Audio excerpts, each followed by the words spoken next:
আলাইকুম। জুমার নামাজ পড়ে মাত্র বের হইলাম। তো বের হইয়া প্রচুর গরম পড়ছে আজকে। তো একটা আলমারাই কোম্পানির একটা আমের জুস নিছি।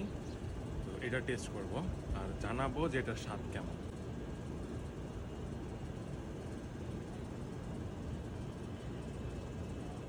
এই জুসটা বাংলাদেশে যদি কম্পেয়ার করি, বাংলাদেশের যে জুস এটার সাথে এটার আসমান জমিন তফাৎ। কারণ এটা আছে, এটার মধ্যে অরিজিনালি আমের যে জুস ওইটা কইরা দেওয়া আছে। আর এটার মধ্যে আপনার আলাদা এক্সট্রা কোনো সুগার নাই। প্লাস এটার মধ্যে প্রয়োজনীয় প্রিজার্ভ করার জন্য যতটুকু কেমিক্যাল দরকার শুধু অতটুকু ইউজ করছে, আর বাকিটুকু পুরাটা আম।